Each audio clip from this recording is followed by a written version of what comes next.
सेवा करो बेटियों की, खूब पढ़ाओ लिखाओ, योग्य बनाओ। और बेटियों की आपकी भी जिम्मेदारी है कि अपने माँ बाप का दिल ना तोड़ा करो।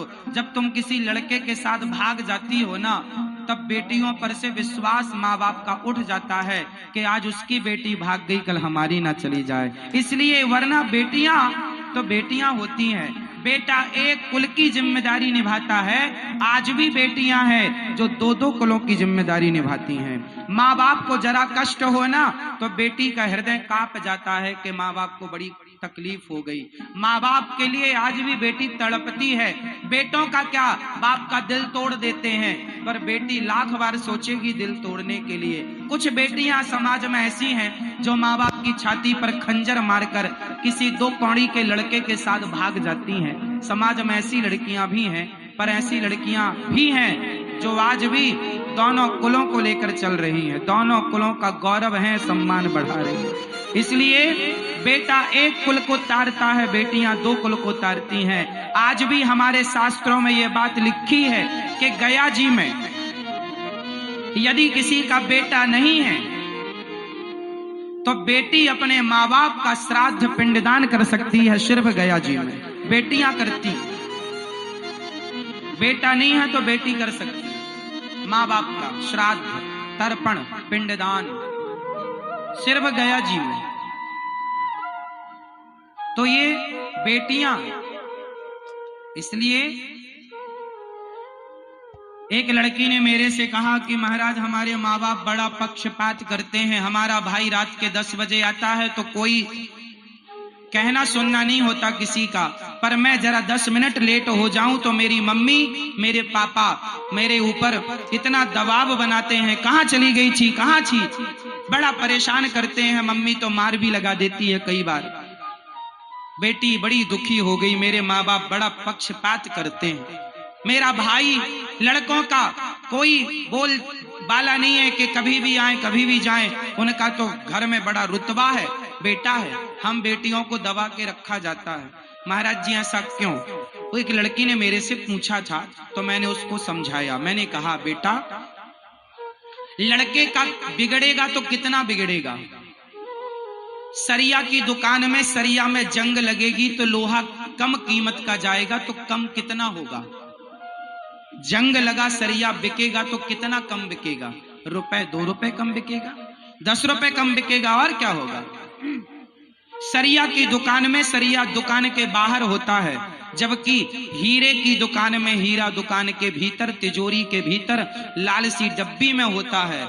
मैंने कहा हीरा छोटा होता है, उसे दुकान के भीतर रखा जाता है। बेटी जो होती है ना, बेटा सरिया की तरह होता है, किसकी कीमत कम होगी तो कितना कम होगी, है ना। पर एक बार यदि हीरा टूट गया, एक बार हीरा चटक गया तो समाप्त हो गया, कोई कीमत नहीं मिलेगी उसकी। बेटी वो हीरा है जो दोनों कुलों को तारने वाली है। इसलिए माँ बाप तुम्हें संभाल के अंदर घर में रखते हैं, क्योंकि तुम बाहर का सामान हो ही नहीं, तुम तो भीतर की अमानत हो। कौन सी चीज पर्दे के बाहर होती है और कौन सी चीज पर्दे के अंदर होती है, एक मर्यादा है कि नहीं, हाँ या ना। हमारा शरीर देखो, हम लोग कपड़ा पहनते हैं तो हमारे शरीर के कुछ अंग कपड़ों के अंदर होते हैं, पर शरीर के कुछ अंग कपड़ों के बाहर होते हैं। जैसे नाक, जैसे नाक कौन ढकता, कान, आंख, मुंह, ये कौन ढकता, हाथ बाहर होते हैं। लेकिन शरीर में कुछ अंगों को ढक करके रखा जाता है, क्योंकि यही मर्यादा है। बेटी को ढक के रखा जाता है, यही मर्यादा है। अब कोई प्रदर्शन करे तो ये प्रदर्शन का सब्जेक्ट है नहीं, पर कोई प्रदर्शित करे तो करे। आज तो बेटियां कैसे कैसे कपड़े पहना के माँ बाप घुमाते हैं, आप सब जानते हैं, कहने की जरूरत नहीं है। पर कुछ चीजें पर्दे में मर्यादा में रहें तो अच्छी लगती हैं। चाहे बेटी कितनी सुंदर हो, उसे घर घर घुमाना ना चाहिए। चाहे बेटा कितना प्यारा हो, उसे सिर पर चढ़ाना ना चाहिए। ये परंपराएं बनी है। तो जो जहां की चीज है वहां अच्छी लगती है, क्यों मेरी मां?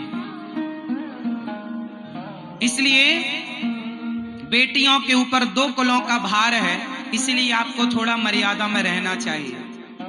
किसी से भी कुछ भी नहीं बोलना चाहिए। किसी पुरुष से आप हंसकर बोलेंगी ना, तो वो पुरुष हो सकता है आपकी हंसी का गलत अर्थ लगा ले। अरे ये तो मुझे देख के हंस रही है, मतलब इसका इरादा कुछ और है।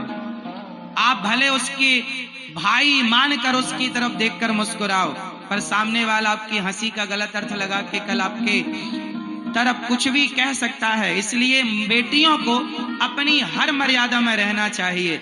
जगह गलत हो तो हंसना भी नहीं है। द्रौपदी ने गलत जगह पर हंसी तो महाभारत खड़ा हो गया।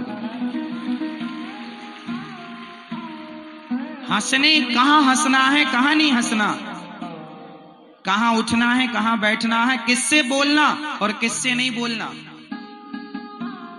हमारे खासकर लड़कियां हाथ मिलाने की परंपरा तो नहीं, किसी भी बहाने कोई तुम्हें छू सकता है, ऐसा हमारे यहां नहीं था। बेटियों को कोई किसी भी बहाने नहीं छू सकता। अब आप कहें महाराज जी छूने से क्या होता है? क्यों नहीं होता? बिजली के तार को छू के दिखाओ क्या होता है। छूने से कुछ नहीं होता, तो बिजली के तार को छू लो, पता लगेगा क्या होता है क्या नहीं होता। जैसे बिजली के तार में करंट होता है, उसी तरह स्त्री में भी करंट होता है और पुरुष में भी करंट होता है। और यदि ये जवानी में किसी ने एक दूसरे को छू लिया तो ये करंट दुष्कर्म बन जाता है, ये करंट वासना बन जाती है। इसलिए हमारे शास्त्रों ने, हमारे ऋषि मुनियों ने और हमारी भारतीय परंपरा ने एक मर्यादा बना रखी है कि आपकी मर्यादा ये है, आपकी मर्यादा ये है। हाँ या ना? ठीक है।